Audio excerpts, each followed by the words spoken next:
సుమన్ టీవీలో మీ personal and business promotions కోసం కింది నెంబర్కి కాంటాక్ట్ చేయండి.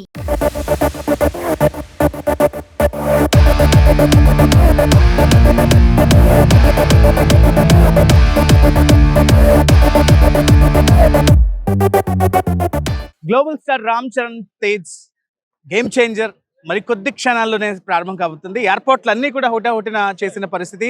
3 డేస్లోనే అసలు అద్భుతమైన ఈవెంట్కి రాజమహేంద్రవరం వేదిక కావడంతో ఫ్యాన్స్ అందరూ కూడా ఎప్పుడెప్పుడు గ్లోబల్ స్టార్ రామ్ చరణ్తో పాటు ఏపీ డిప్యూటీ సీఎం అలాగే జనసేన పార్టీ అధ్యక్షులు పవన్ కళ్యాణ్ ఎప్పుడు వస్తారని ప్రతి ఒక్కరు కూడా చూస్తున్న పరిస్థితిలో ప్రస్తుతం మనం ఇదే గ్యాలరీలో ఉన్నాం. కొద్దిసేపట్లో ఇదంతా కూడా ఫిల్ అయిపోతున్న పరిస్థితి మనం చూస్తున్నాం. అంటే వివిఐపి, ఎంవిఐపి అలాగే ఒక 3 గ్యాలరీలు ఏర్పాటు చేశారు. మొత్తం మనం ఇప్పుడు ఏ జోన్ అయితే చూస్తున్నాం ఇక్కడే 24 క్రాఫ్ట్స్కి సంబంధించి టెక్నీషియన్స్ ఎవరైతే వర్క్ చేశారో అంటే ప్రొడ్యూసర్స్ ప్యానల్ నుంచి కావచ్చు లేకపోతే ప్రొడక్షన్ ప్యానల్ నుంచి ఎవరైతే ఉంటారో వాళ్ళందరూ కూడా ఇక్కడే ఉంటారు.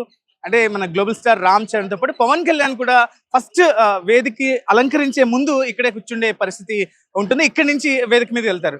But Ram Charan Tej entry and Pavan Kalyan entry ఇక్కడ హైలైట్స్ గా చెప్తున్నారు. మరి దానికి సంబంధించి ఒక లైటింగ్, ఒక ఫైర్ వర్క్ కూడా జరగబోతోంది. ఎందుకంటే 6 తర్వాత ఎప్పుడైతే కాస్త డిమ్ అవుతుందో అప్పుడు ఫైర్ వర్క్ తోటి రామ్ చరణ్ ఎంట్రీ, పవన్ కళ్యాణ్ ఎంట్రీ కూడా ఉండిపోతున్నట్టు తెలుస్తుంది. గేమ్ చేంజర్ రియల్లీ ఖచ్చితంగా ఒక ట్రెండ్ సెటర్ కాబోతోంది.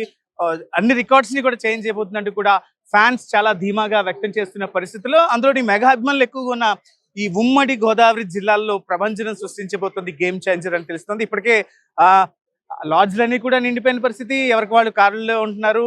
నైట్ మాకు దొరుకుతుందా పాస్ అంటూ కూడా ఫోన్ మీద ఫోన్ ప్రతి ఒక్కరికి చేస్తూ కనుక్కుంటున్న హడావిడి అయితే మనకు కనిపిస్తుంది. మనం ఎప్పుడో చూసే సంక్రాంతి హడావిడి ముందే ఉభయ గోదావరి జిల్లాలకు వచ్చిందని చెప్పొచ్చు. దీంతో పాటుగా హైదరాబాద్, ఇతర రాష్ట్రాల నుంచి, కర్ణాటక నుంచి కొంతమంది ఫ్యాన్స్ వస్తున్నారు. సుమన్ టీవీ కూడా కాల్ చేసిన పరిస్థితి ఉదయం చూసాం.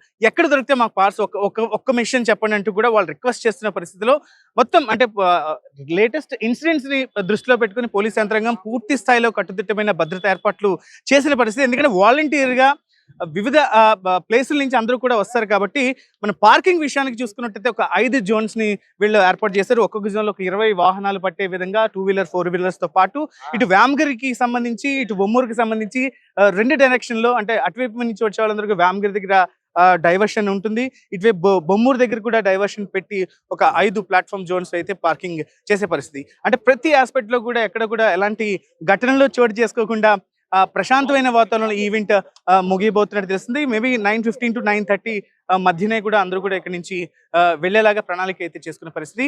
ప్రతి ఒక్క ఫ్యాన్ కూడా ఈగర్ గా వెయిట్ చేస్తున్నారు. ఆఫ్టర్ లాంగ్ గ్యాప్ తర్వాత అంటే బాబాయ్ అబ్బాయి ఒకే వేదిక మీద రంగస్థలం గ్లామర్ మళ్ళీ ఇప్పుడు ఎలా ఉండబోతోంది. ఎందుకంటే పవన్ కళ్యాణ్ డిప్యూటీ సీఎం అయిన తర్వాత గోదావరి జిల్లాలో అంటే ఈ సినిమాటిక్ ఫంక్షన్, ఆడియో ఫంక్షన్ కి రావడం ఇదే తొలిసారి కాబట్టి ఎక్స్పెక్టేషన్స్ అన్ని చాలా హైగా ఉన్నాయి. ఇటు జనసేన శ్రేణులతో కావచ్చు, మెగా కుటుంబం నుంచి అంటే మెగా కుటుంబానికి ఉన్న ఫ్యాన్స్ కావచ్చు, అందరూ కూడా ఒక్కసారి ఈ వేమగిరికి వస్తున్న పరిస్థితి మనకు కనిపిస్తుంది. ఏదైనా ఒకటే చెప్తున్నారు, ప్రతి ఒక్కరు కూడా చాలా రెస్పాన్సిబుల్ గా ఉండాలి, వాళ్ళ బాధ్యత వాళ్ళు ఖచ్చితంగా చూసుకోవాలంటూ కూడా పోలీసులు అన్ని మీడియా మాధ్యమాల ద్వారా ఇప్పటికే చెప్పిన పరిస్థితిలో బీ రెస్పాన్సిబుల్ అంటూ కూడా సుమన్ టీవీ మీకు ఒక చిన్న రిక్వెస్ట్ చేసిన పరిస్థితి. కెమెరా పర్సన్ గణేష్ తో విక్రమ్, సుమన్ టీవీ, రాజమహేంద్రవరం నుంచి.